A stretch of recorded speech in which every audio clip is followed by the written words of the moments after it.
5টি অভিযোগ গঠন করা হয়েছিল। আজকে চূড়ান্ত রায়ের পর্বে এসে আদালত এই 5টি চার্জকে 2টি চার্জে রূপান্তর করেছেন এবং প্রত্যেক চার্জের মধ্যে 3টি করে কাউন্ট দিয়ে 6টি কাউন্ট তৈরি করে আলাদাভাবে আজকে বিচারের রায় ঘোষণা করেছেন। প্রথম চার্জে আসামি শেখ হাসিনাকে দোষী সাব্যস্ত করে আমৃত্যু কারাদণ্ড দেওয়া হয়েছে।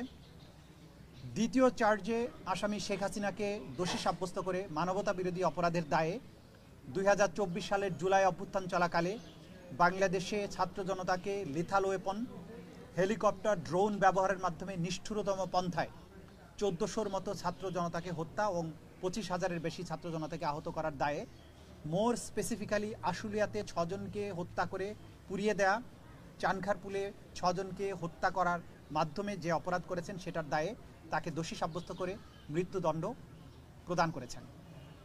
অপর আসামি আসাদুজ্জামান খান কামালকে 2টো কাউন্টেই দোষী সাব্যস্ত করে তাকে মৃত্যুদণ্ড প্রদান করেছেন।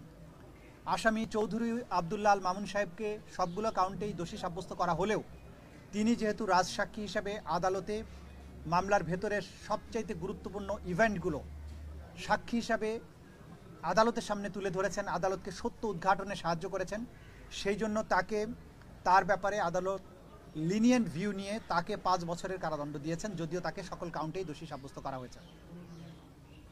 আমরা আজকে প্রসিকিউশনের পক্ষ থেকে আমাদের অনুভূতি হচ্ছে অবিমিশ্র।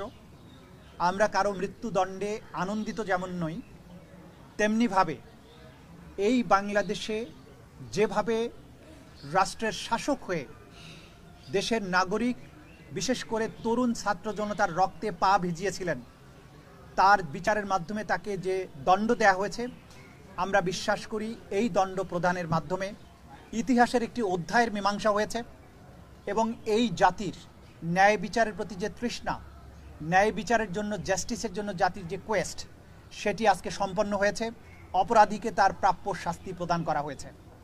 আমরা আশা করব সরকার এবং রাষ্ট্র আদালতের এই রায়কে যথাযথ আইনি প্রক্রিয়া এবং অন্যান্য যত প্রক্রিয়া আছে কূটনৈতিকভাবে সেই প্রক্রিয়া অবলম্বন করে যারা আসামি পলাতক আছেন, দেশের বাইরে আছেন, তাদেরকে বাংলাদেশের মাটিতে নিয়ে এসে আইনের মাধ্যমে তাদের এই শাস্তি কার্যকর করবে।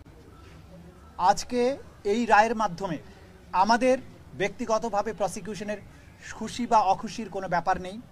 আমরা শুধু এটা বলবো যে শহীদ আসহাবুল ইয়ামিন, শহীদ আবু সাইদ, মুগ্ধ, শহীদ আনাস, শহীদ সজল, শহীদ তানজিল ইসলাম সুজয়, যাদেরকে পুড়িয়ে দেওয়া ছিল, এখন পর্যন্ত তার পারিবারিক কবরস্থানে তার ফেরার সুযোগ হয়নি, আদালত থেকে আদেশ হয়েছে।